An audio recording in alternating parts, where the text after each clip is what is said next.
Well, good afternoon and welcome to one of our periodic presentations. My name is Jeff Corentere and with me is Allison McQuinn. And today's topic is going to be something we thought would actually be quite relevant given a lot of what we're talking about with our patients and just what we're seeing on social media and so on, what's going on in the world and what's going on with people these days. We thought a topic on homeschooling would be really, really helpful. And of course, we are going to be taking this from a very Heilkun's perspective. As we do at Arcanum Holistic Clinic, we practice Heilkun's medicine, and that's very elaborate, and there's many things we do, but we're going to really extract out this one concept around constitutions and how that applies to helping you have a better experience, with your homeschooling child, or how that all works between the two of you. So we'll get into our slides in just a moment. But Allison, do you have any sort of general thoughts or introductory remarks to get us into the topic? So just for those of you that are new to the term Heilkunst, it actually means the whole art of healing and curing disease. And it's a science, and it's both an art. And what we do really in a nutshell is we take patients like an onion and peel the emotional and physical shocks and traumas off in the order in which they've been assumed. Constitutional prescribing is really something that homeopaths have talked about for years and years, and as Heilkundslers as well. It really is about giving a remedy that helps to buoy up a person's life force, makes them stronger, have more energy, sleep better, feel more balanced, just more in a state of grace. So that's just a little bit about what we do and who we are and how we use the jurisdictions. Yeah, and I like what you were saying there about how we use the remedy. It not only boosts their immune system, but it kind of rounds out the rough edges around, where they might feel stressed or anxiety or, those kinds of things. And it's kind of like it's like getting a vitamin of your personality, if that makes sense. Like you're getting a boost of what your strengths and what your natural abilities are, and you're just kind of getting more of your natural self pumped into you. So that's one way of thinking about it anyway. So let's bring up the slideshow here. And I'll stay here on this screen. I'm just talking to myself on my computer, getting oriented here. Okay, you ready, computer? Yes, Jeff, we're ready. Okay, good job. Yeah, so as we already mentioned, we're talking about the homeopathic constitutional type, which is a personality type. It also gets into physical characteristics. We'll mention those a little bit, but we're mostly going to be focusing on the state of mind and the learning style of each of the 6 types. And I guess I do actually have to talk to my computer again for a second. I do need to move my screen here. Okay, so as we're going through, if you're watching this on Facebook, you can type your questions or your comments right there into the comment box, and we will incorporate those as we go. We'll weave them into the topics we're talking about, or we'll bring them up at the appropriate time in the presentation. But just feel free, just type your comments there, and we will see them on our end of the control panel here, and we will be incorporating all of those. Okay, so Allison, do you want to speak a little to this opening question? What are the benefits of knowing your homeschooler's constitutional typology? So specifically to the homeschooling learning kind of situation. Yep, I will talk about it as a mom and as a mother who homeschooled her babes. I found that it was advantageous that depending on the personality or characteristics of my child, that I really fashion the learning around how they think and how they like to absorb their information. So my son was a very IQ personality, got his energy more from being alone, and he really appreciated getting information more slowly in a way that he could digest it, more working independently, and he had to really pick and choose what it was that the activities were going to be. He had to be invested. He was not interested in me being his false authority whatsoever. That was not going to work. So I would drop hints and such, or leave kind of little nuggets of information around, but it really was for him to pick up what it was that he was resonating with, and not my hidden agenda at all. My daughter was a totally different party. She was an EQ, so she got her energy from being with people. And she'd be like, "Mama, what are we doing today? Are we going and are we going to a museum, or are we going to a park? Can we go for a hike? I mean, there was 30 things. Can we have a bonfire tonight? Can we? And so it was a very different approach to learning. And so both of them have absolutely their merits. It's just that once you know what kind of babe you have, it makes it a whole heck of a lot easier for the parent to kind of fashion the tools around what they're interested in.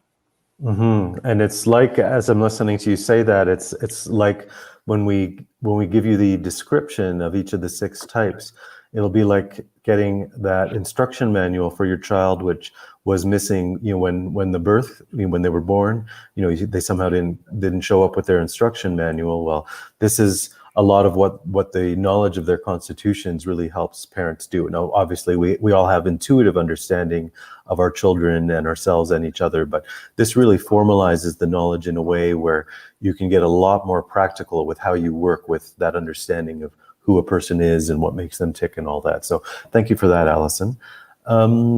Yes, so I'll just read through this slide. We're not going to do a lot of slide reading, but there's some nice points here.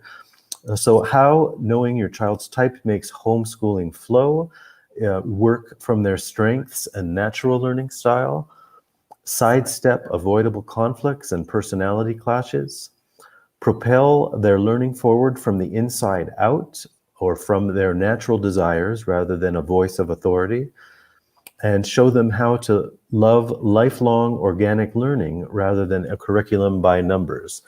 So, Allison, is there at least one point there that jumps out at you that you want to add an experience or an image to? The last one. Mm-hmm. And the temptation is for parents to kind of pick up where allopathic school, state-based schools leave off. And the idea being is that we want to foster a love of lifelong learning, not the idea that a child has to have everything crammed into them from junior K all the way up to the 4th year of university. So it's not like we have just from age 5 or 6 to 24 or 25, and then it's done. The child comes out fully packed and ready to go. Jeff and I have done our studies in our 30s and 40s. We did postgrads in our late 40s. We have studied. Jeff gets up every morning at 5:30 in the morning to study. I may be a little latent at 6:30, and we study for at least 2.5 hours every single day each. And that's the thing, is that I have a love of learning, and a lot of you do too. And that's kind of what you want to foster for your kids, is a lifelong love of pursuing knowledge. Mm-hmm. Yeah, so what you're saying, Allison, when you graduate and you get your diploma, that the diploma does not say, now you know everything, so just coast through life now? Is that what you're saying? Right. And It's about fostering love. So you already do that as a parent, right? You love things, you love your children. A perfect example somebody asked me about this morning, and I was a bit of a trickster with my kids. Like, I would get dressed up in like fun clothing and put music on really loudly that I knew they liked. And I was cleaning out the cupboards in the kitchen, for example, and I would get a stool, and I had Jeff's labeler. And so I was labeling the jars as I was pouring the stuff out of plastic bags, and I was cleaning out the shelves. And mundane job. Like, if you ever said to your kids, "You want to help me clean out the shelves in the kitchen today?" It's not going to work. They're not going to be interested. But if I made it look like it was really fun, and I was putting labels on the jar large or Odie oats or mini Odie oats or just making up fun names, they would come along and go, Mom, what are you doing? Like, looks like fun. And the next thing you know, they'd be like, can I use the labeler? And I'd be like, yeah, sure. And my son would be like, oh man, can I climb up that high on the cupboards? And yeah, and I said, as long as you take the cloth up with you. And he'd be like, yeah, that's fine, Mama. Next thing I knew, they kind of taken over the project, and we'd be singing and dancing and, just fooling around, hacking around. It was the best thing. We'd do same thing. I'd yell laundry party in the living room in 10 minutes, and everybody come running because we'd be flinging our clothes at each other, underwear, somebody be putting a pair of underwear on their head. And, as long as things got reasonably folded or at least put in their basket and taken up to everybody's rooms, I didn't really care how neatly they ended up in drawers. They were neat in my drawers because that was important to me, but not to the kids. But again, just to make things fun and foster a love of being in community and a love of learning. Mm-hmm. That's super important point. And now that I love that story that you're telling, and yeah, that's a very true general principle. The love of learning and how to infuse life and fun into what you're actually doing. It's not supposed to be a deadening activity. It's supposed to, we're not just doing it to check boxes and get a diploma, but we're actually trying to become more alive and more engaged with the world and figure out who we are. And yeah, there's a whole lot more to learning than say just say the basics of what's on the official curriculum, right? So yes, bringing life into it is a really good point. And the other thing you mentioned when we were raising the children from the time they were really little, you being their stepfather, is that you said, Ali, I don't think the burden should be falling on any one parent's shoulders to do all these tasks in the house. Like, how can we make it so that everybody wants to be involved? Not that they are forced or coerced to be involved, or if you don't do this, you're not going to get this privilege. That's not the way we wanted to raise our kids. We wanted to create a voluntarist society or community within the micro community of our home. Now, what I have here on the screen is actually Allison's book. Well, one of her many books, but this is one she loves quite a lot. She put a lot of her life and herself into this. This is such an important topic for you, Allison. And now we're going to not be talking about this whole book. That there's many things in this book. We're going to be focusing on the constitutions today. But I just wanted to mention that just in conjunction with this webinar today, we've put the book on sale for 50% off, or at least the Kindle edition. If you download that onto your computer or your iPad or anything like that, the Kindle version will be 50% off this weekend. You can find that at the link down below, the selfeducation.me. The price may not have quite been dropped yet. It's in review with Amazon, but if you go back later this afternoon or definitely tomorrow, you'll see that usual price of $9.99 has been dropped to $4.99. So anyways, we have a 50% off sale this weekend. I just wanted to let you know about that. And that, this book is kind of more of an expanded version of all these ideas about homeschooling and education and lifelong learning and all these really juicy topics. So we just, as I say, in conjunction, we just dropped that price this weekend. Okay, so we're going to get now into the details, the nitty-gritty. What are the 6 homeopathic constitutional types? And let me just end the suspense instantly. So we have, now I'll name these in a second. Anyone can read the screen along with me or with me at the same time. But we have, like all homeopathic remedies, we have thousands and thousands of homeopathic remedies, but only 6 really translate to these basic constitutional types, right? If you get into a whole bunch of the other homeopathic remedies, those are not constitutions. And actually, a quick little bonus point here, you'll often hear a lot of the classical homeopaths kind of misspeak. They don't understand. They make a mistake about that. They refer to anything as a constitution, and that's not correct. I'm not going to go into that here, but just what we need to focus on is there are 6. There are 6 natural personality types. That babies are born as one of these 6. And as it happens, 4 of these are minerals, mineral elements from the world: silica, phosphorus, calcarea, and sulfur. And then the remaining 2 are plant-based remedies. So the lycopodium is in English what's called club moss, and the pulsatilla is a windflower. It's an anemone. Is that the right word for it, Allison? Yeah. Mhm. Yeah. And so, yeah, so there we go. Here's our 6 types. Yeah, And and before you go on to the next screen, I just want to say that what's interesting to note about the fact that we have 4 minerals and 2 plants is that Lycopodium and Pulsatilla are much more labile. There are much more changeable characters, whereas silica phosphate, I would say silica is dependable as the silica microchips in your computer. Right now it's 1:15 in our time zone. And if you're in the central time zone, you're going to be at that same time, or 2:15 Eastern Standard Time. That's because of the regulation of the silica microchips. So they have certain characteristics that are also very almost standardized, yeah, and consistent. So again, as we start to unpack this, you'll see the variability in the 2 and the consistency in the 4 others. Yeah, no, thank you for that. That is a very good point. And so a general question. So now, how do you figure out which one your child is? As I said a moment ago, we're all, babies born as one of these 6. We grow up as that one. We kind of develop within that personality type our whole life. But how do you know? Well, obviously, for Allison and I, it's easy. We've been around these 6 types for a couple of decades now, so we can kind of pretty much spot them walking down the street. But we're going to do a little bit more of a formal explanation of what makes up a constitutional type. What can you recognize, what characteristics, and so on.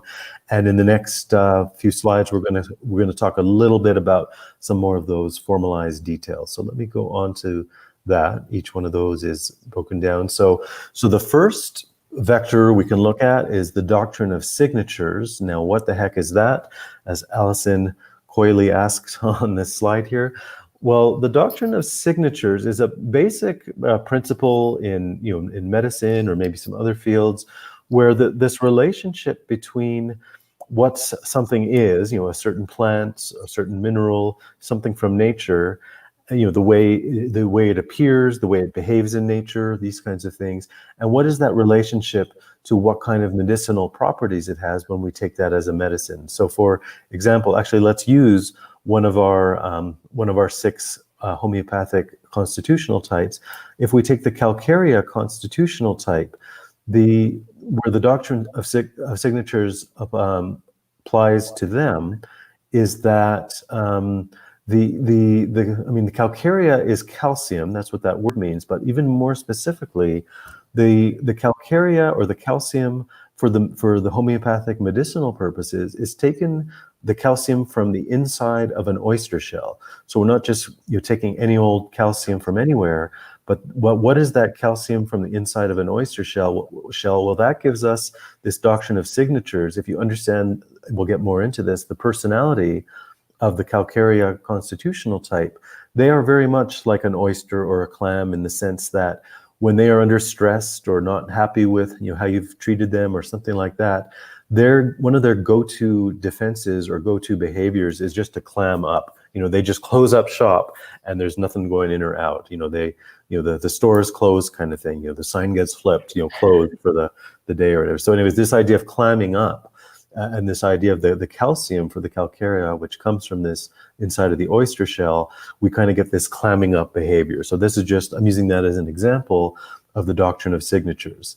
So let me see. So Alice, do you have any kind of additional point to make about the doctrine of signatures, or another example, or do you think that wraps it up nicely? Well, and even just looking at the walnut, it's noted that walnuts are very good for brain health and heart health. So the fats in walnuts are very beneficial, especially if that's in your blood type. As O blood types, for example, they do very well with walnuts. And it really helps to improve their mental acuity and their heart health. So just to note that that's how it really gets applied on the regimental side. Exactly. Yeah, the walnut with all those nice not curves. What do you call all the hemispheres, and the curvature of the walnut really mimics just the shape of our brains. Yeah, hopefully our brains are bigger than a walnut, but yeah, the shape is about the same. I've met some people where it's questionable, but anyway. Some of them I'm related to. Now you're getting a little too personal there. Okay, the next vector or characteristic that we tried to tap into to identifying the constitutional type is something called state of mind. Now that, of course, is a very broad concept. The whole system of Heilkunst medicine, it's really a state of mind based system of medicine, but we can filter that down into this more discrete topic of the constitutions. And yes, we have certain personality characteristics, but underneath all of that, within each constitution, is a very unique state of mind. And the state of mind, it's like, I guess, I'll use an analogy here. It's almost like you have, if you use different computer systems, some people use Mac, some people use PC, some people use Linux, and so on.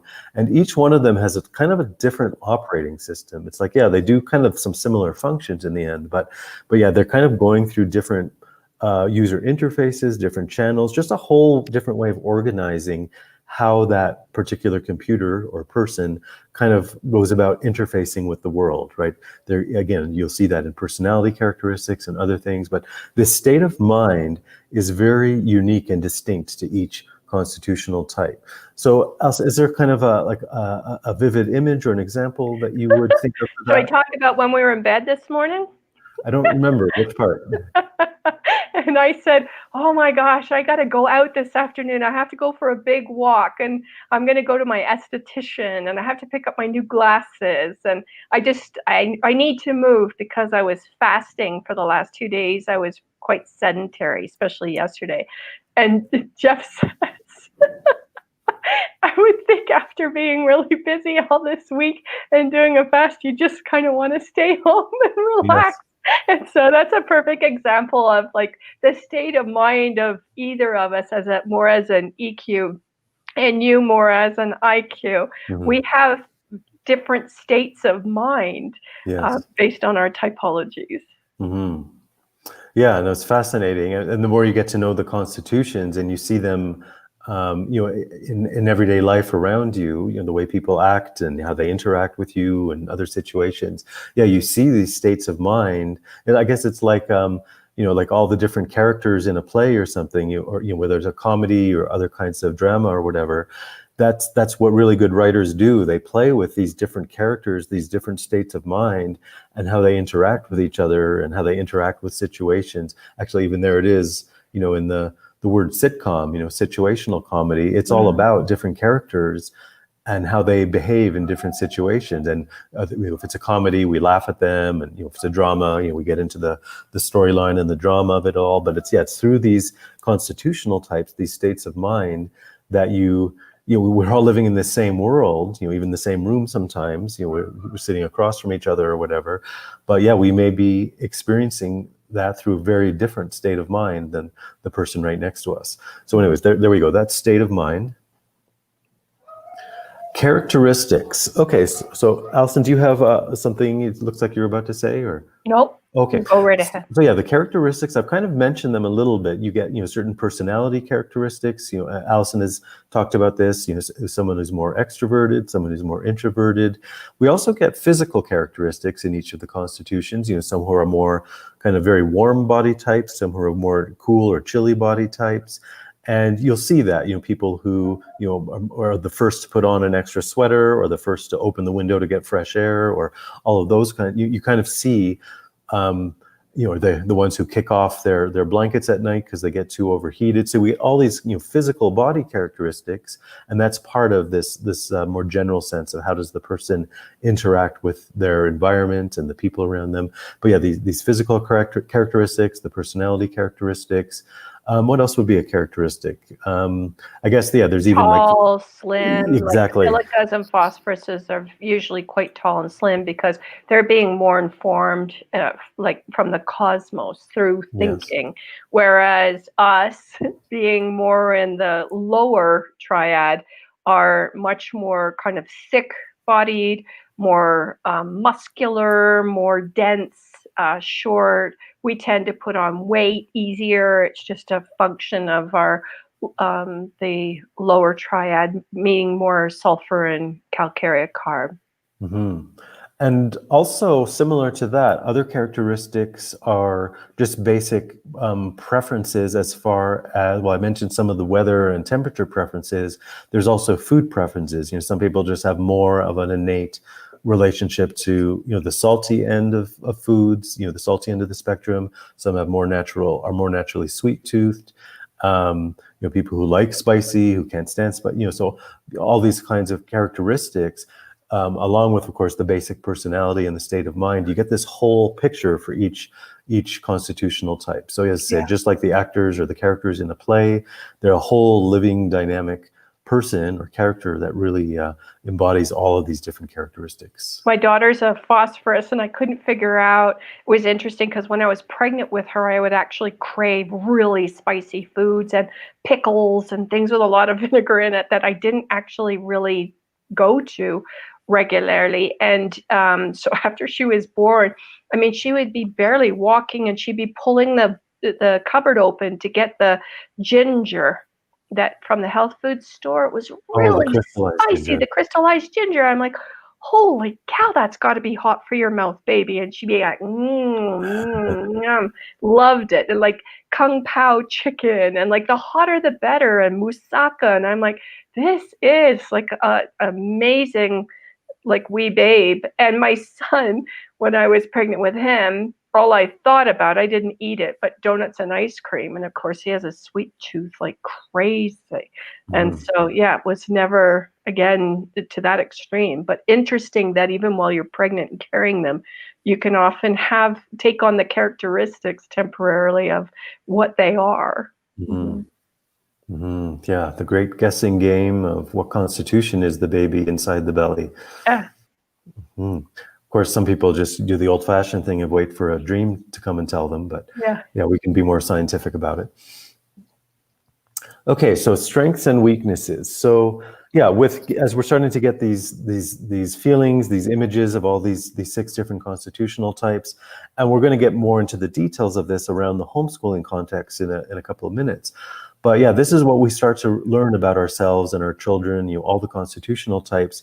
We have, everyone has their own natural strengths and their own natural weaknesses. Now, in the learning context, there's different learning styles, there's different ways people acquire knowledge and information, different ways they process it, different ways they remember it, different things that get them excited in the first place. So all these strengths and weaknesses, of the constitutional types in general will filter through into the, this more specific homeschooling or learning context. So we'll see those as we get through. And also, as noted on the slide here, also knowing aspects of yourself will help you to recognize what triggers you in a heated situation with your child. So again, that's where not only knowing our child's constitutional type and their learning style, but being the parent, being the person kind of in charge of the house and the learning and all these kinds of things, what are going to be our own triggers, and where do we need to learn to kind of cool our heels a little bit if we're being unduly triggered in situations that aren't really helping the situation. I had a good example of this. I was talking to a patient this week, and she said, "Allie, I think I have a sulfur son." And I said, "I think you do too." And she said, "Oh my gosh, we trigger each other all the time because I would like him to do certain things like on a certain time frame, and he's not having any of it. And sometimes he just digs his heels in and looks at me and says, 'Mommy, you don't really know me.'"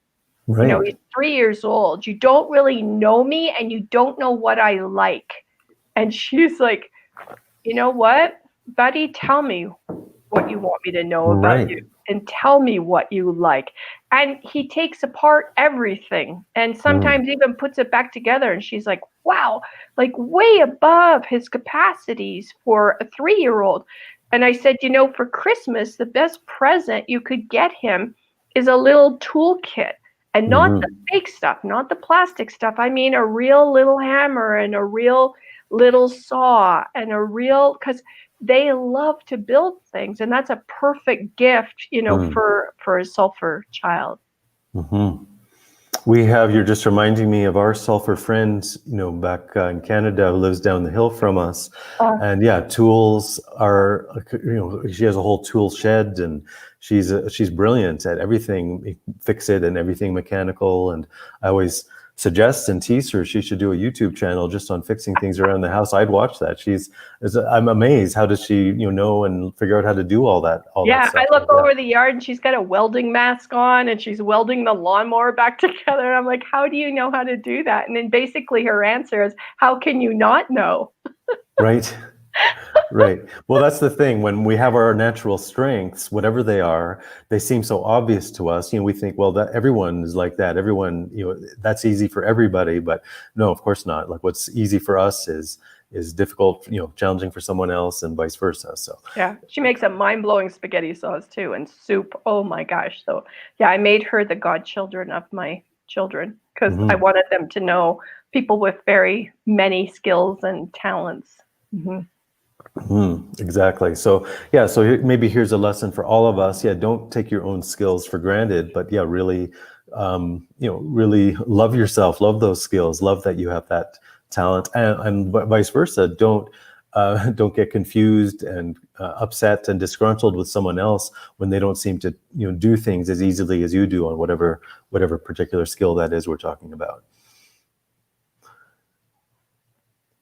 Okay, so now we're going to get into the actual nitty-gritty. I think we've laid down a good foundation, a good general context. So we'll go through all 6.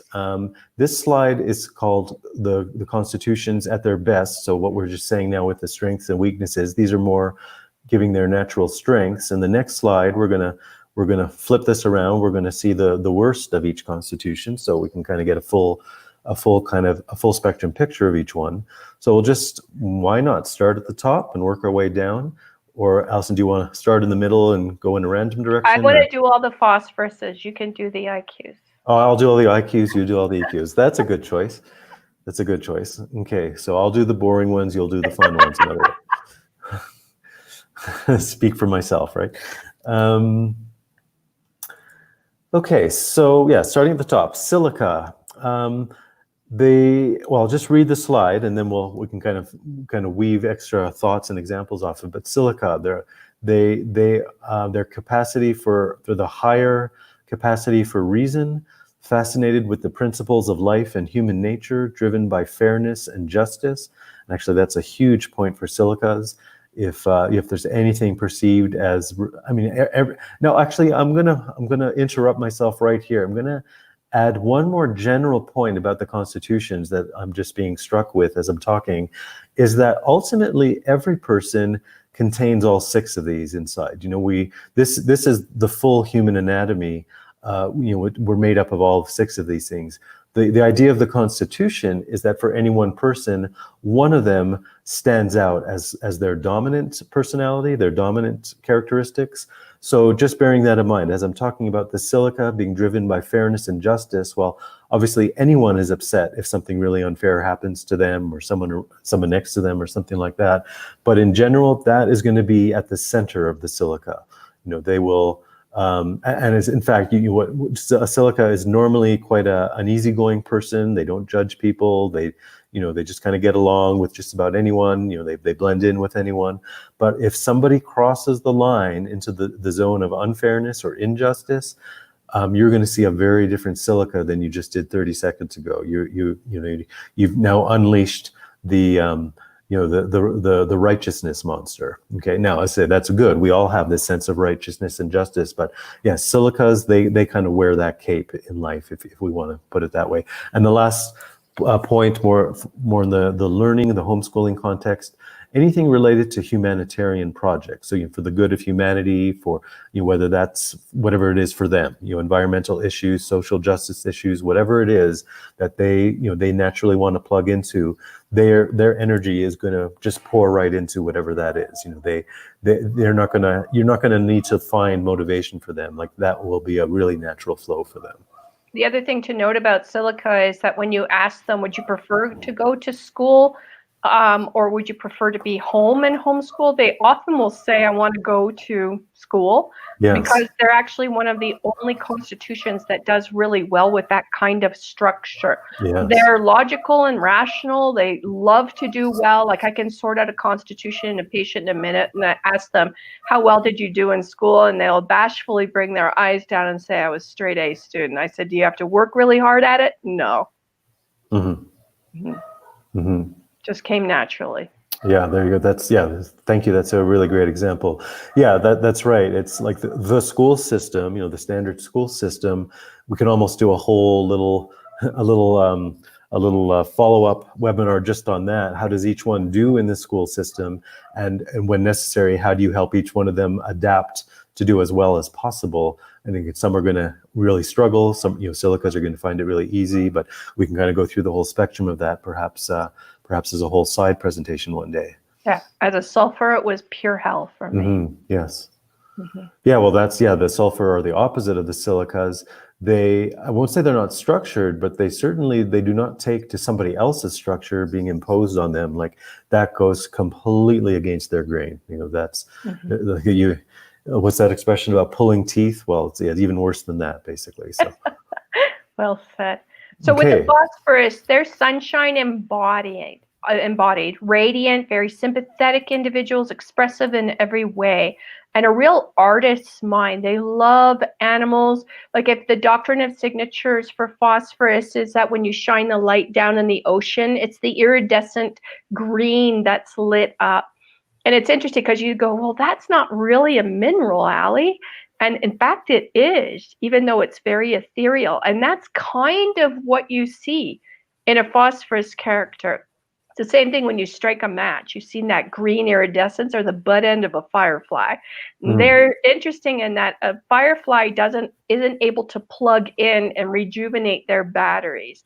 They're also quite cold. So their hands and feet are cold. And phosphoruses will overcommit to everything because they're a party. They love, oh, we're going here, we're doing that. And then I have to get this done. And I'm taking a course to be a travel agent, but I have another job where I'm actually working as a server in a restaurant. Or like they love change. But you have to be careful with phosphorus because they can be kind of delicate too. Same with silica. They need to rejuvenate and have some downtime. Phosphoruses, though, rarely take it. Yeah, the phosphorus is like if we're doing this division of introverts and extroverts, the phosphorus is one of the three extroverted types. But the way you're talking reminds me, they are on the lower end of the spectrum of extroversion of all our types here. So yeah, what you just said about being delicate and needing rejuvenation. Yeah, the phosphoruses, you're right, are much more like silica, and they're a little bit on that cusp, closer to the introversion extroversion kind of divide there. So yeah, they're not spoiler alert, the sulfur are the most naturally extroverted, and as we've already hinted at, kind of opposite the silica. There's something, one more thing, Alison, when you were talking about the phosphorus and everything is a party, and that's kind of a clue for, which type is somebody, trying to figure out their constitution. The phosphorus is, they're always, they're popular, everyone wants them at their social event, at their party, and all of this.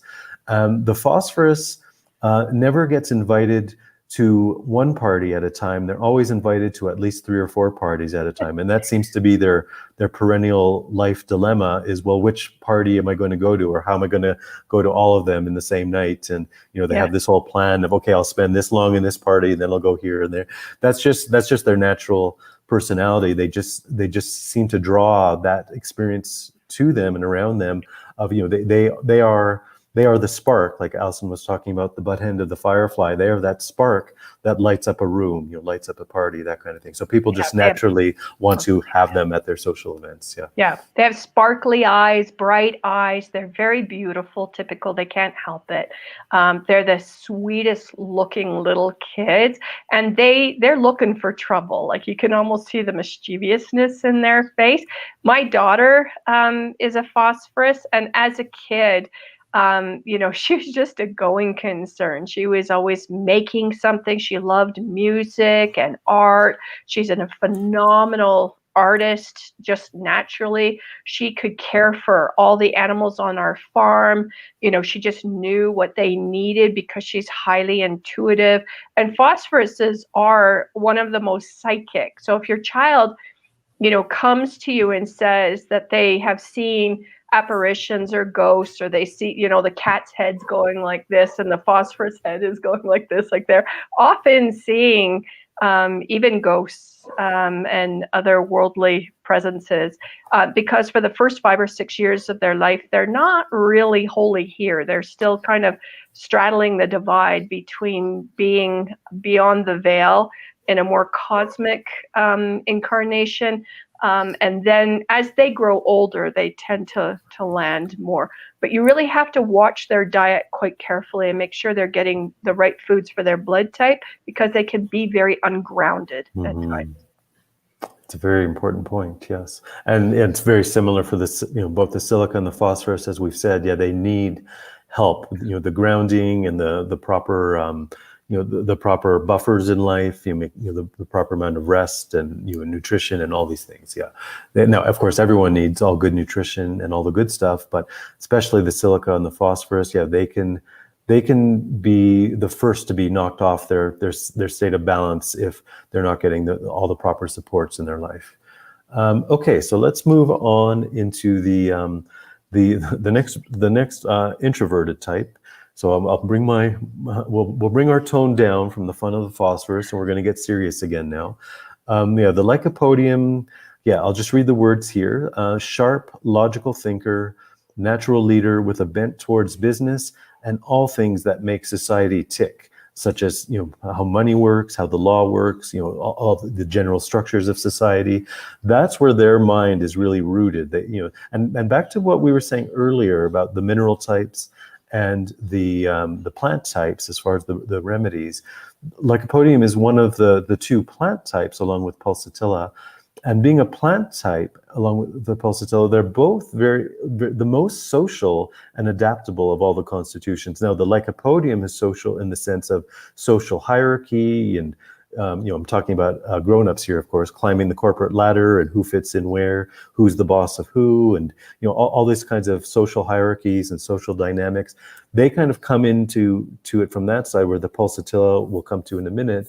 They come in it more from that one-on-one direct emotional connection. They're kind of the emotional glue of what keeps society together, where lycopodium is more kind of the logical, rational glue that keeps society functioning in a certain way. The lawyers and the civic planners, all these kinds of things, where they kind of make they put the building blocks together of what makes society tick.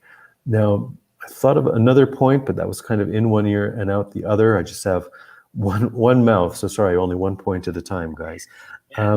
So my son Jordan is a lycopodium, and what made him tick was like saving money. He could put money away like nobody's business. He knew exactly how much he had down to the penny. He knew exactly how to plan out to save for something, to purchase something, and he'd say, when you're ready, Mom, I'm ready to go to the store now and get this thing because it's going to help me do something, some kind of task. The other crazy thing was that he figured out all the passwords to all our computers and to all the safes. Like my daughter had a little safe that she would put all her money in, and it was like he could just figure out what it was. It was amazing. Yes. Yeah. Mm-hmm. But we sort of wanted to send him maybe to to count cards in Las Vegas, because we knew that he would make a ton of money.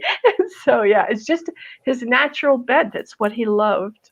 Like, that's a great idea. Card counting is a great activity for lycopodiums. It's got the logic and the rational side. It's got the money side.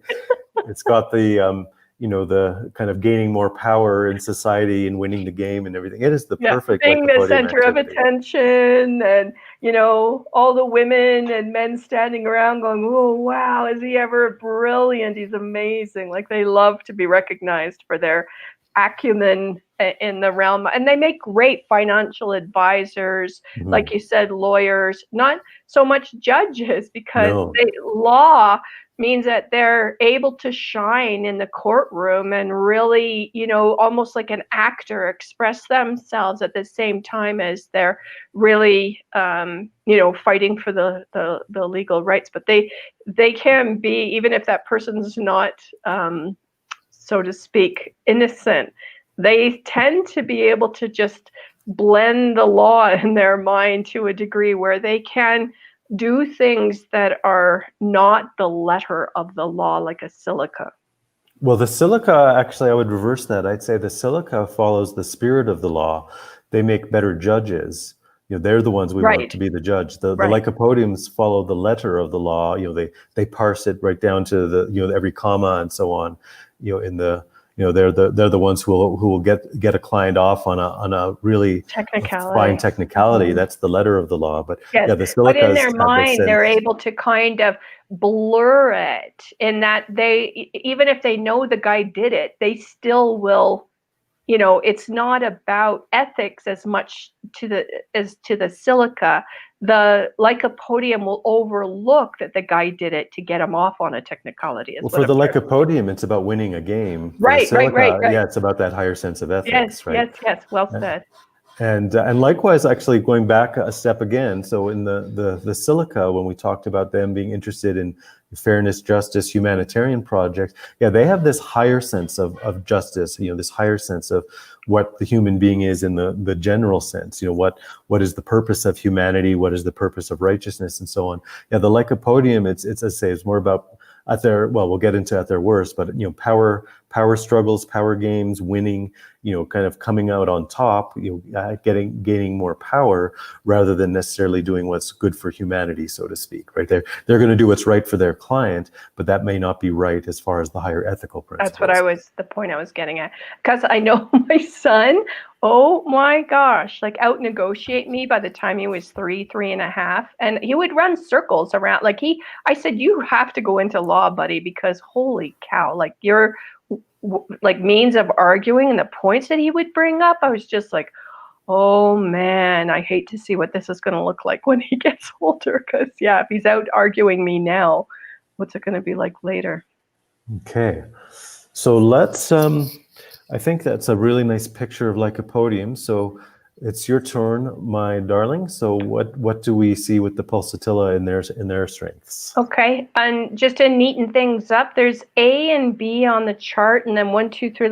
I don't know where the numbers and the letters came from. Me neither. Okay. Yeah, I'll Oh, click on there. something else and they Okay. went away. Okay. Brilliant. So pulsatilla, again, being that little windflower, they're highly chameleon-like and adaptable. So pulsatillas want to please people. They want to please their parents. They want to please their grandparents. It's just part of their natural desire. They're sweet. They're doe-like. They have beautiful, beautiful eyes. And typically they're looking, up at you. Do you love me? They're sweet, they're soft, they're highly emotional, and they're the type of person that you don't want to say, did you do that? Oh boy, that would just, the pulsatilla would be crushed. Their little faces crumble and they're just like, I didn't know. Yeah, even if they did do it, sometimes they'll not tell you the truth because it's worse than being blamed for something is the worst thing you can do with a pulsatilla. They're natural connectors. They learn in context with healthy relationships. They're the perfect homeschooling child because it's all about connection. They need that to learn, to feel held. If you want to bake all afternoon with your pulsatilla child, they'll learn all about physics through measuring cups, and they love like sweet things and things that are like cookies and we always did it kind of paleo with almond flour and that kind of thing. But my daughter had a pulsatilla side to her, and she would go, I think we all need to have butter shortbread. And then she could make, my son would sneak out of bed like at midnight and come up and sneak her butter shortbreads, which would make her crazy. But yeah, amazing. Yeah, thank you for the stories. They bring it all to life. Um, Yeah, so I think we've kind of said it all as far as getting the essence of pulsatilla. But yeah, that's their true superpower, is that like really deep interpersonal connection with other people. You know, they are your lifelong best friend. Like, you know, you Mhm. don't just, you know, you're not just casually acquainted with them as a friend, but it's like, yeah, you're, you know, they're practically family by the time they're your best friend, kind of thing. It's true. Okay, so now we come to the second last, which is the calcarea. We've already talked a little bit about that with the clamming up when we were talking about the doctrine of signatures. And I'll just read the words here and we will launch from the words. Projects started and completed. And actually, I'll pause there already. I'll make a comment. Yeah, that's one of the things about calcarea. They have this kind of this focus, this determination to, you know, to take on whatever task they're doing, whatever project, and they want to get all the way from point A to point Z. Like, there's no doing a little bit of this and jumping over to that and jumping over to that. You know, some people, you know, really pride themselves on being multitaskers, but it's kind of the opposite with the calcarea. They pride themselves on being, you know, completers. You know, they finish something all the way to the end. And, you know, as knowing this, if you have a calcarea child, that's one thing you don't want to do, or let me put it this way, is when there has to be a change in the day, such as, you know, you have to go off to the store and get groceries, or it's time for another activity or whatever, you want to give your calcarea child a good fair heads up and a good warning. You don't just yank them from whatever they're doing. Oh, no, let's go over here now. Time to do this. You know, they will hate that. They will hate you. They will hate making the change. They'll be stubborn. They will refuse. You know, so as long as you say, okay, you know, just, you know, get ready in an hour. We're going to be going to the grocery store, and then you say it again. Okay, in half an hour, we're, you know, so get ready. You know, we're going to be getting our shoes on, and that in half an hour. So start wrapping up what you're doing. You kind of have to lead them to that point where they can be ready to either finish or let go of what they're doing, and actually be ready to shift to something else. So anyways, I'll go back to my reading the notes here. Projects started and completed. Reliable, can absorb large number of facts on a given topic. I put the phrase here, walking encyclopedia. And that's the nature of their strength, their intelligence. They are big fact gatherers, and we'll see in the later slide, they're great collectors. You know, as children, whether that's collecting, you know, a certain kind of toy car, you know, all the Hot Wheels or something, collecting stamps, you know, anything like that. Just this collecting things, collecting details, collecting knowledge, you know, factual knowledge. That's where they really shine. So again, to kind of do a compare and contrast, the silica, as I said at the top, they're fascinated with the general principles of life and human nature. You know, what drives people, what's fair, what's just. You know, all these big principles of the human being unfolding in this kind of full picture. The calcarea is much more kind of small detail focus. You know, what are, you know, there, if you've ever had a school assignment like that, you have to memorize like all the capital cities of your country or anything like that. You know, it's that kind of factual, like fact-based information that they have that knack for. You know, and they will spout off something they read, facts they've read. You know, they're really, as I say, that's their natural strength. Anyways, and Alison, I'm kind of giving a picture there. Do you have any points or principles or images of the calcarea to throw in? Just systematic. You Yeah. know, they really love to be able to walk through a system. So Yes. they're highly structured individuals, and they don't like a lot of spontaneity just thrown at them. So you can get into kind of challenges with an EQ mom and a calc child, because an EQ mom will have a hard time understanding, why is this kid so ploddingly systematic? Mhm. You know, can he not hurry up, or can she not hurry up, or why are they so fixated on getting this thing from beginning to end, following these very systematic processes they've created for themselves? Yes. And I'm going to actually do a little bit of foreshadowing from the calcarea when you talked about, you know, them liking systems. And in a sense, they also like conceptual systems, like, you know, like we were talking like a podium, you know, how does society work and all of this, but they kind of like more the schematic version, where the lycopodium kind of likes the practical side of, okay, well, you come in this door and you meet this person, and, you know, you kind of, you kind of get an ally, and then you can do this project with this person, and you move this city project for whatever. The calc, they like to stand back, and as I say, the foreshadowing into sulfur.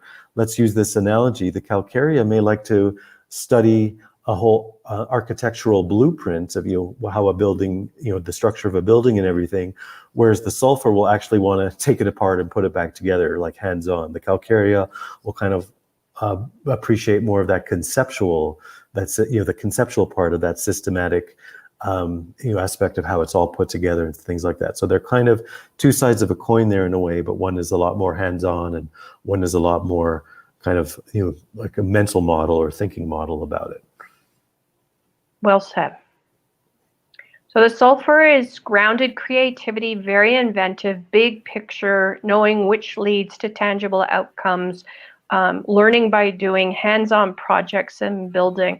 I was talking about a sulfur constitution, a woman that I knew, and she was an architect and designer.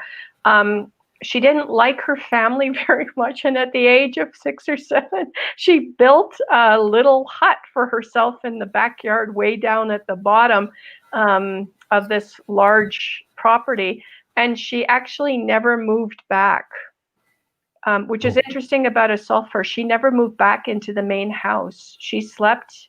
She'd take her meals down there. She bought her own food from the time she was little. She thought they were crazy, and they probably were actually. Sulfurs are incredibly big energy, and they come preloaded knowing who they are and what they want to be. They're often the first child out of the nest. So at 17 or 18, you get them a George Foreman grill and fill the freezer, and they're happy. They're very autonomous, very independent. They're big energy. They know who they are. They know what they're here for. And so you cannot rein them in or use false authority. You have to run up beside them and really say, oh, what are you doing? Or what happens if you look at it this way? You have to do it as a compatriot, not as a false authority, because you'll never get anywhere with your sulfur, ever, ever, ever. And you will be in battle and loggerheads with these characters your whole life. They're very strong personalities. When a sulfur comes into a room, you never not know they're there. They're not creeping in and scaring the devil out of you because, they've just come in on little cat feet. Sulfurs are usually screaming. We have a sulfur living upstairs to us right now. And, this child comes and lives with his grandparents on the weekends during the lockdown. And we always know when this little guy has arrived because the whole house feels like it's lit on fire. He's just a happening dude. And, lots of fun. I mean, he yells out the car window, "Hey, Jeff, it's me." And he, says his name, and, he's really interested in rockets and fuel. I mean, the child's only 5, and he wants to know what type of fuel they use and what kind of suits they wear. And he wants to know all about anti-gravity. And I mean, just fascinating little being. Mm-hmm. Mm-hmm. Yeah, so now we've gone all the way to the bottom. Yeah, now we can see in living color this polar opposite to the silica where we started at the top. And now, as I also said at the beginning, of course, we all have all 6 of these, but you'd certainly see this one dominance really shine through in any given person. And just so you know, there are resources on arcanum.ca where you can look up the constitutions and studying them at your own pace, as opposed to, the fact that, boy, the dogs are having a party out there today, aren't they? Yeah. Instead of trying to take this all in and keep notes and everything. Mm-hmm. All right, let's go to constitutions at their worst. Let's do that. Okay, well, let's do the same. So I'll start at the top. So if the silica, they withdraw or hide at their worst, forget to eat or take care of themselves, obsessed with details, the head of a pin, performance anxiety. And another word I can throw in there is overly perfectionistic, to the point, like when it comes to school and assignments and things like that. Yeah, they can be the ones who don't hand in and don't finish because, they can't get their assignment up to the level of perfection that they imagine for themselves. So again, they are that expression, someone who says they're harder on themselves, or they're their own worst enemy kind of thing. Well, that's the silica. They're so hard on themselves, so perfectionistic. So now I say there's a good side to that. They do produce very highly polished work and beautiful work and things like that. But yeah, they can really fall down the chute of that side of the perfectionism. Yeah, well said. Phosphorus, they have imaginations that can go wild. So if the parents are out and they say they're going to come back at a certain time and they're half an hour late, a phosphorus will have imagined them splattered all over the road and be very, very upset. Their imaginations are their greatest gift and their greatest difficulty. In the realm of endless fears and what ifs, they can be scattered, feel ungrounded, sometimes have difficulty finishing projects that they start. Oftentimes, again, regimen is really important to them. So they're night owls. So they're up till midnight. Often, even as little kids, I'd go in to kiss my daughter goodnight at 10:30 or 11, and she'd flip her eyes open, scare the dickens out of me, and go, "Hi, mommy." I was just like, "Oh my gosh, are you kidding me? You're still awake?" And I'd see that she'd have earbuds to be listening to Harry Potter until all hours. And they are really difficult to get out of bed in the morning. Yeah, very good. Yeah. Okay, the lycopodium. So their worst, they can become bossy, abusive, or blaming, insensitive to needs and feelings of those around them. And also a big issue for them, they can have huge self-confidence issues where they can feel really, well, I guess back to when we were talking about them earlier, they have this drive for power and to win and all these kinds of things. Well, underneath all of that, when they're kind of at their worst, what really comes out from that is this, as I say, the self-confidence challenges, which is really for them, it's really this feeling of a lack of power. That somehow their power has been dissipated. They're not plugged into their energy source or their power source. So yeah, that's the lycopodium at their worst. You start seeing their stress come out in those ways. Pulsatillas can be extremely needy, clingy, and emotionally insecure. They're the babe that's often in mom and dad's bed in the middle of the night. They're the ones that need to be snuggled and held for inordinate or carried for inordinate periods of times. They get easily overwhelmed and they can be very indecisive. Chamomilla is a homeopathic remedy we often use with pulsatillas. If they're feeling like they just don't know what they want anymore, they're just like, I need this. You give it to them and they're like, I don't want it anymore. It's like they can be really, like parents can go, oh my God, I've given you everything. Like, how is it that you need something else? Mm-hmm. Yeah, how could you need more love and more cuddling? And yeah. Yes, like when is the end of that rope? Yeah. Okay, so at their worst, calcarea can be stubborn, inflexible, oversensitive, and feeling inferior. Couch potato needing more outdoor time, and inertia, which prevents starting projects. So kind of like what we said with silica, they can be overly perfectionistic, and they can't quite get the project where they want. But yeah, the calc, they have it's more of an inertia problem. Normally we said in their strengths, when they do get going, they want to get all the way to the end. They don't want to be stopped. Inertia doesn't want to be interrupted there either, but it can, at their worst, it can be at the other end. They can't get started where the inertia just becomes not moving, basically, not starting. So that's where you see the weaknesses in the calcarea. Sulfur makes a lot of noise and can be extremely messy. They're drawn to excessive attention to themselves, or they're polite, and they can leave much unfinished. So their places can look like a complete disaster. Their space, I've heard of parents saying their sulfur child can have almost 3 or 4 inches of mess in their rooms, and they don't get the whole cleanup thing. Like, they will drag you into that mess and you end up doing it while they end up putting together and taking things apart. Mm-hmm. Yes. And they can, I'll just add a little footnote to all that. So they can tend to be the child in the house, or the whoever in the house that kind of draws a lot of people's energy. Like as you say here, they make a lot of noise and mess, draw excessive attention. Yeah, they can be like the parents of sulfurs can be the most drained of all parents, and we almost need like a special support program just for parents of sulfurs sometimes. Yeah, I was telling a patient this week, she said about her sulfur son, they said, if you heard a group of us Heil counselors sitting around, we'd say, we're sorry. Your life is never going to be easy with this child. Yeah, and my daughter even says, Mom, unless I can have silica babies, I'm not having kids. I'll just stick with kids. Well, silica babies are fine up until they get to around the change into adulthood, and then you can't get them out of your house. That's true. So it's a toss-up. Would you They're the rather? Well said. They go away to university and then they come back and move back in with their parents again. I know, with all their degrees, diplomas, and textbooks now. Yeah. Well said. Okay, so we're going to do, actually, this is a quick series of slides. It's sort of in parallel to the idea of the doctrine of signatures. We did this fun little game.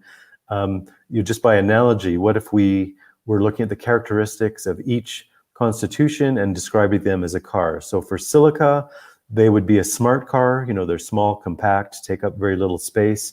They're the ultimate in fuel efficiency, pure functionality, getting from point A to point B, like the logic of Spock from Star Trek. It's pure logic and function. It's like, well, why would I go to a party to socialize? Like, I don't see the function of that. Like, nobody is building something or making something for society, but they're just standing around talking. I don't understand. So yeah, who is it, that show where they're all computer geeks and it's the lead character? I don't know if his name is Simon. You guys probably know who are watching, but yeah, he's the main character, really highly groomed and just really I think I know the show you're talking about. Yeah, What's that called? Big Bang Theory? Yeah, you got it. Yeah, there you go. There's a silica. Yeah. Mm-hmm. Yeah. I'm just watching this hornet in my room. Oh no. Because the window's open and we don't have screens here in Mexico. So yeah, I'm just got one eye on it. So if you notice, okay.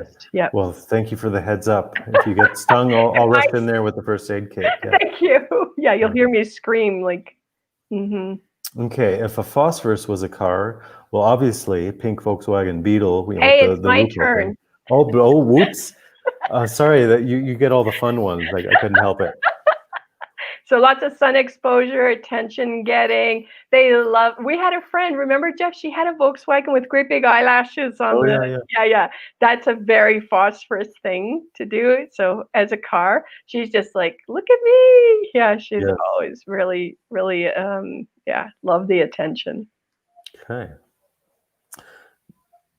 Oh yeah, so these go in a slightly different order. So here's you again with an EQ. Oh yeah, so they're the Toyota Matrix.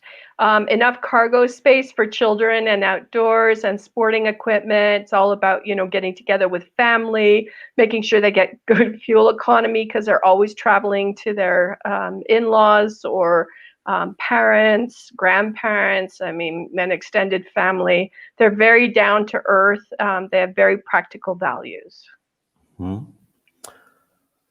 Okay, like a podium, they have a bumper sticker that says, "My other car is a Porsche," or maybe I guess it would say, "My other car is also a Porsche." That would be more accurate. Yeah, I'm too sexy for my car. I'm too sexy for my car. Yeah, serious wow factor. Yeah, he who dies with the best car wins. So yeah, there we go. Well said. Yeah, that's a pretty nice looking car, right? Yeah, it is. Yeah, I just said wow on the inside. Yeah, it is a nice car. Okay. Oh, here's me again. So the Calcaria as a car, the Dodge Caravan. So it's solid, unassuming, pragmatic. Take the whole family with. It's very no flash, no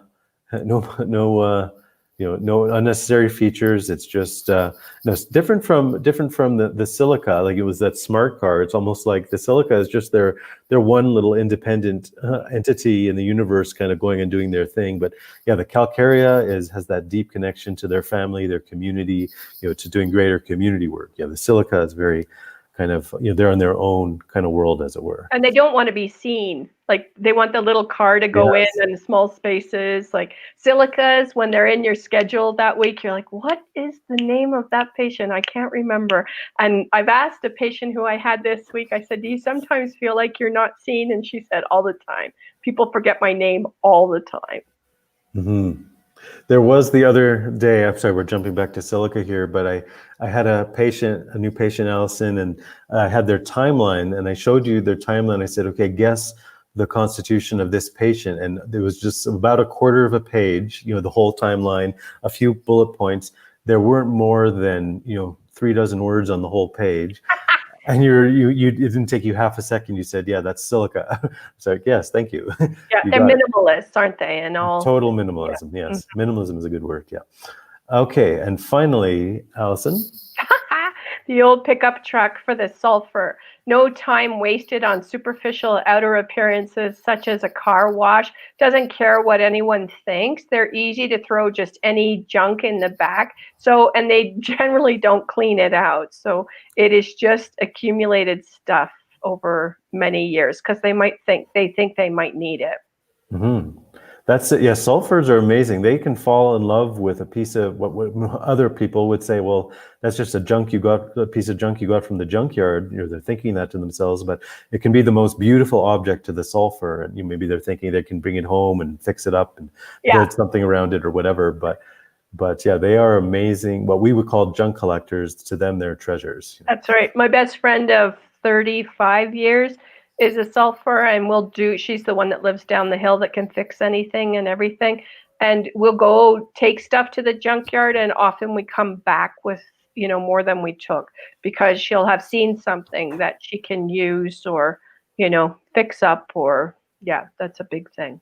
Yes. Mm-hmm. Okay, now this to come back directly into the homeschooling topic. So sorry if this is a little crunched with all the text, but we'll sort it out. And I'll even see a spelling mistake, and I'm going to do the silica thing and fix that, even though. Wow, I didn't know you could do that. That's so cool. Right when we're talking and everything. I know. Yeah. Wow. Okay. Anyway, so what this slide is all about, isn't it? We've talked about the strengths and the weaknesses. So now, putting all this into the homeschooling context, we just have a few basic notes here of what are some. Obviously, you have to age adjust, to your child and to the homeschooling situation and everything. But just some basic ideas and suggestions that you can start to weave for each of the constitutional types of how they would be most engaged, with certain homeschooling activities and so on. So, do you want to do the same, Hun? The IQs and the EQs. Okay, so the silica, they would have a great time with logic puzzles, things like Rubik's Cube, morality stories. Again, like really, really young kids, they're the fairy tales, the Grimm's fairy tales. Those kind of have these morals built in. And the moral of the story is, well, silica is a moral of the story kind of constitution. And so, Allison, so you do phosphorus. Yeah, tell me about kiva.org. Oh, right. I'm sorry. Yes, that's a website. They've been around for many years, and it's basically a humanitarian website.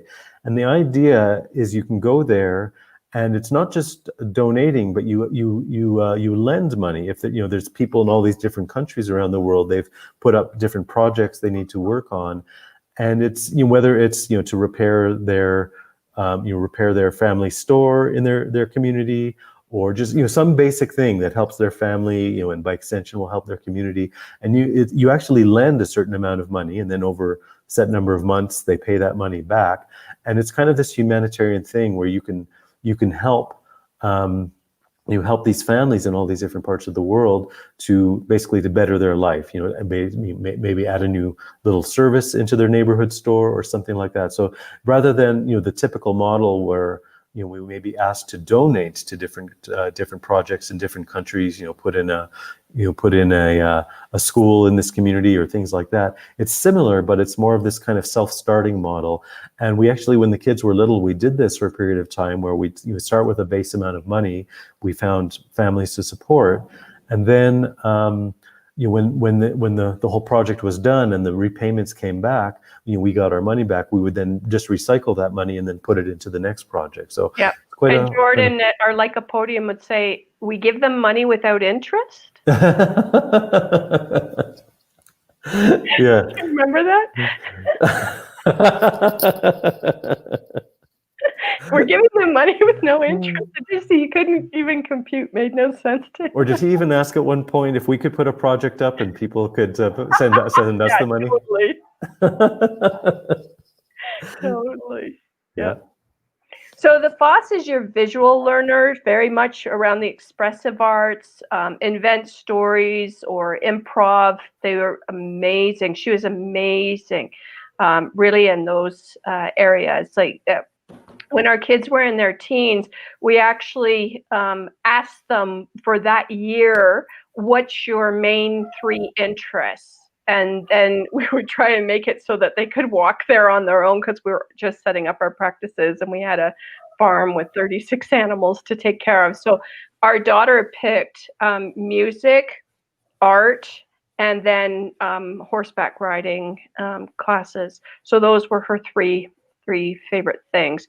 Our son was like trampoline, Aikido, and he had another one. It might have been mentorship online with learning about finances and bookkeeping. Mm-hmm.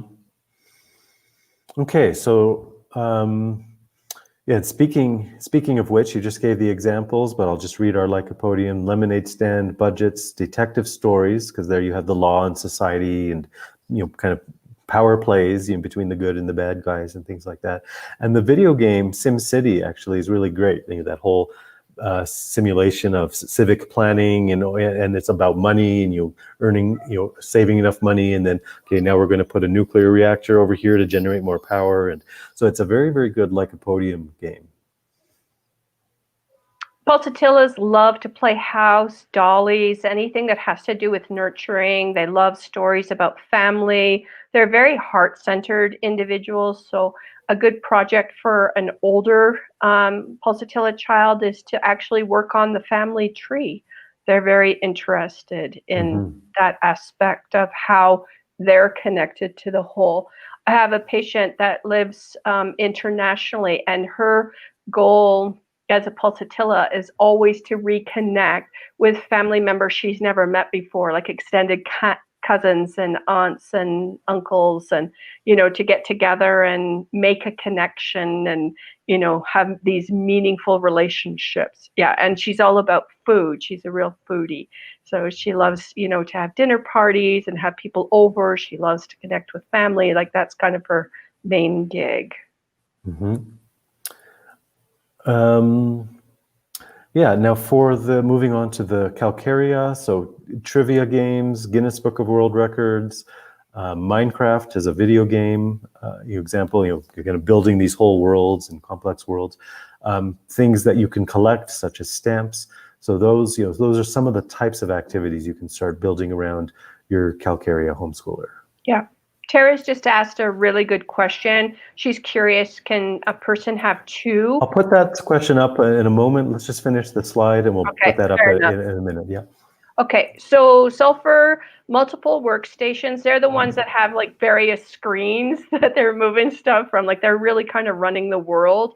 Lots of projects on the go. Like Jeff said, I've written 20 books, and I can have 3 books that I'm reading and 3 books I'm writing all at the same time. Very hands-on projects. The other thing I used to do on our farm is that we needed a chicken coop. So, just in my imagination, I wouldn't even draw it out. I would just go start cutting the wood and put the thing together. And it had, it was quite elaborate. Like it had all the little boxes inside for the chickens to lay. And, people come out and go, oh my God, it's like an amazing little, I make it kind of futuristic, and then my daughter would decorate it, and we would it was a blast. And so, but I never worked from plans. I don't even understand really, like it's like Temple Grandin. It's another, I think, Sulfur. She just designs the whole thing. This is for cattle, ethical slaughter of cattle. like the most elaborate blueprints you've ever seen. She's not working from a plan or anything. She just draws it as it is. Yeah. Hmm.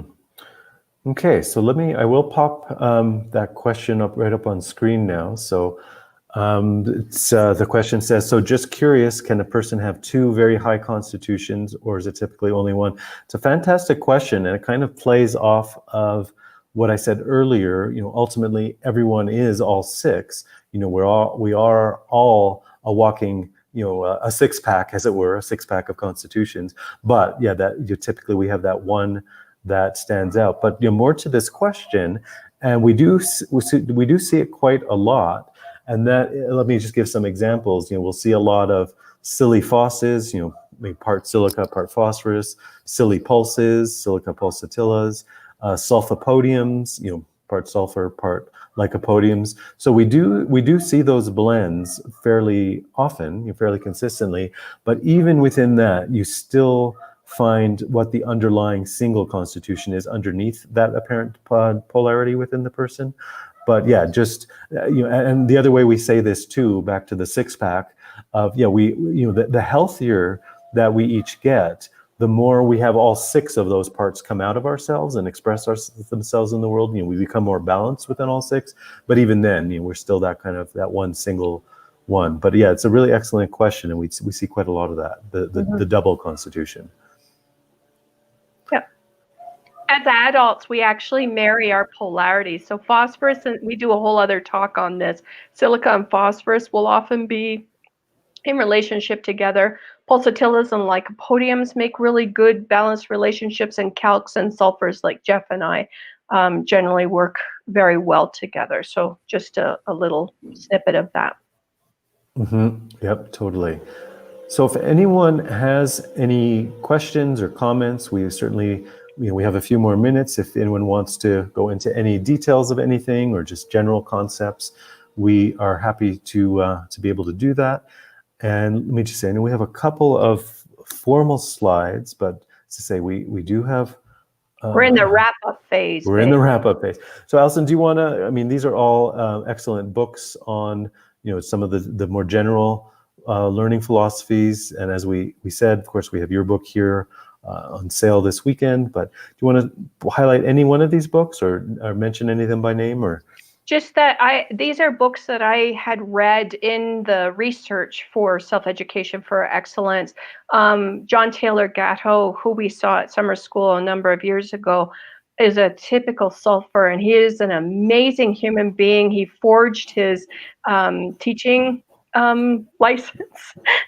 Not that I recommend this, but went into Harlem and ended up in a school that was deeply challenged with kids that were having the hardest time.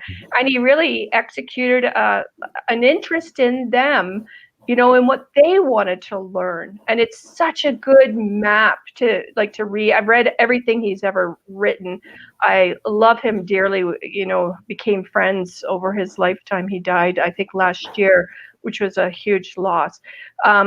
But yeah, he would say to the kids, today, what do you want to do? What do you want to learn? And two of them, he'd give them subway tokens and they would go off to a different museum. And, they became so interested in learning that a lot of them, and not that this is a success story, but became doctors and lawyers and extremely, successful individuals as far as society terms. And where these children really had a hard time because they were considered marginalized really by the education system and by society. And really by turning them on to project-led learning, it's just brilliant. Free to Learn by Peter Gray? Yeah, Peter Gray. One of my favorite authors. He writes for Psychology Today. Superman, we became friends over the years as well. He weighed in and helped with guidance around Self-Education for Excellence as I was writing it. Homegrown is very much about letting your children raise themselves within nature. The Teenage Liberation Handbook is amazing. Anything that Grace Llewellyn writes, I would suggest reading, especially for teenage babes. And then John Holt, walks on water with regards to self-education, unschooling, and homeschooling.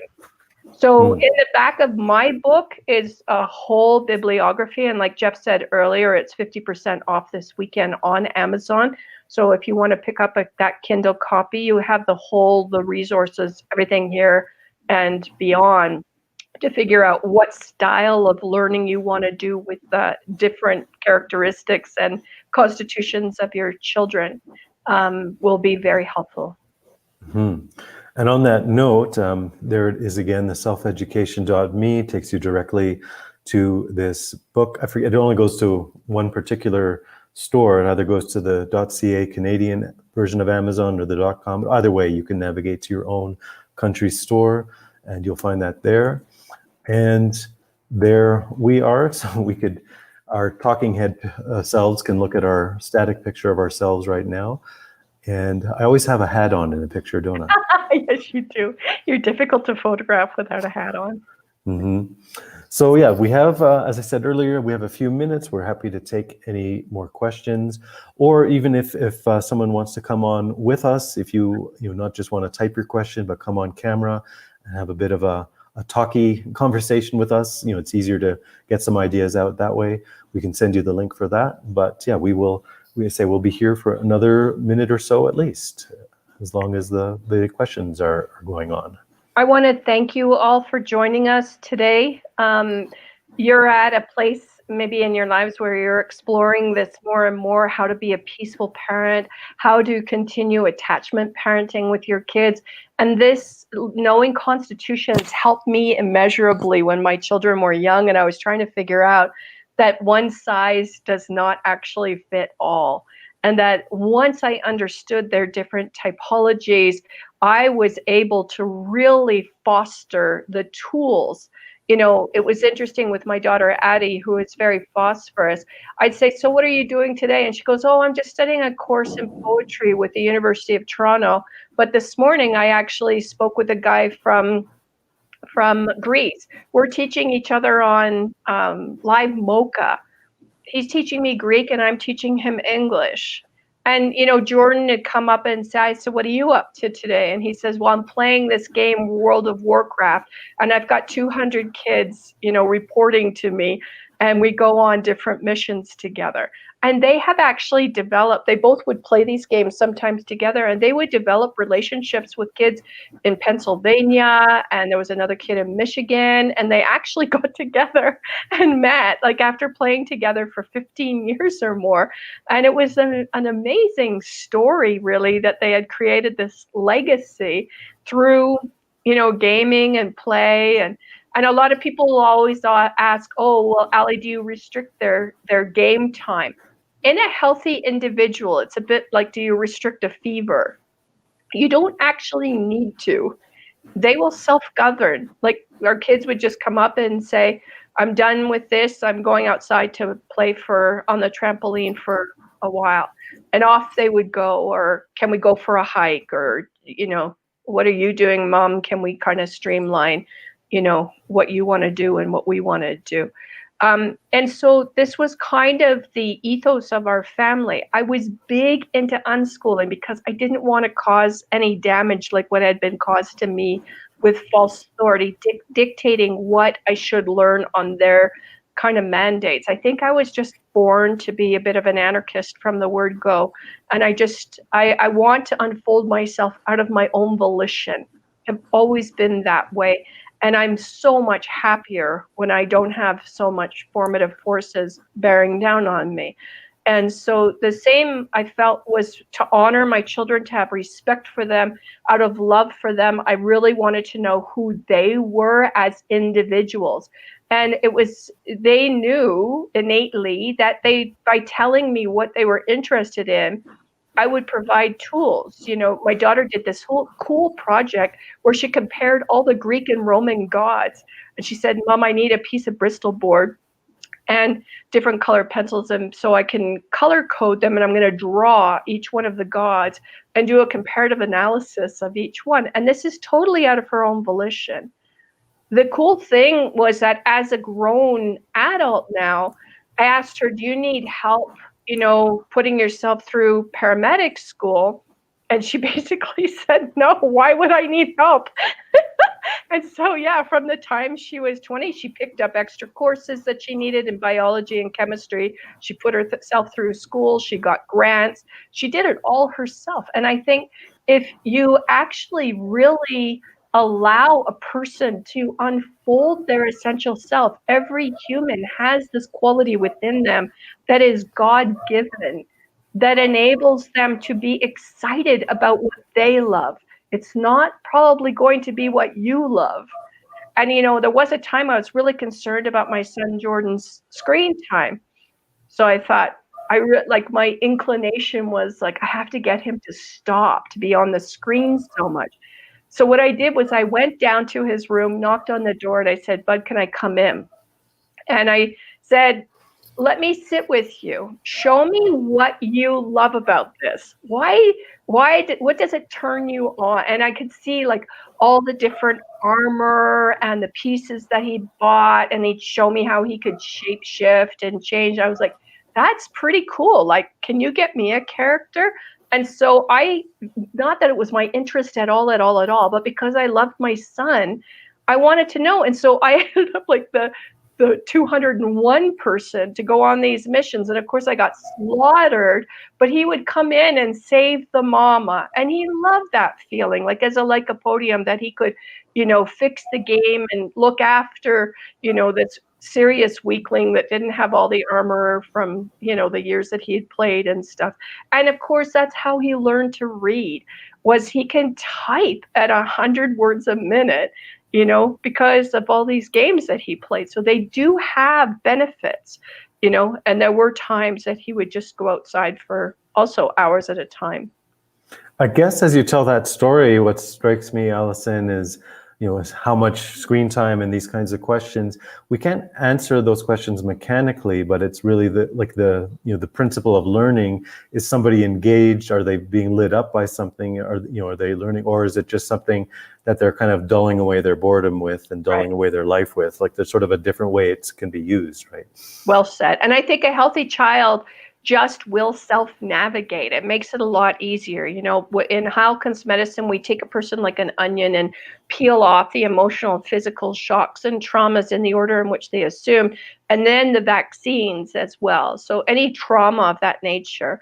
And then we see the person closer to their factory settings, really, and they self-navigate it much easier. I know, because the kids would, when they'd have other Howkins treated kids over, it was very different. We ran a camp on the farm with a lot of homeschoolers and self-educated kids and Waldorf kids and Montessori kids. And they just seemed to have this natural capacity to really self-navigate, self-moderate. That was key. Okay, very good. So I think we've come to the end of the questions that were submitted. And I will thank you all again for spending your time here, learning this along with us, and we will see you at whatever our next topic is that comes. Bye, everyone. Thank you so much.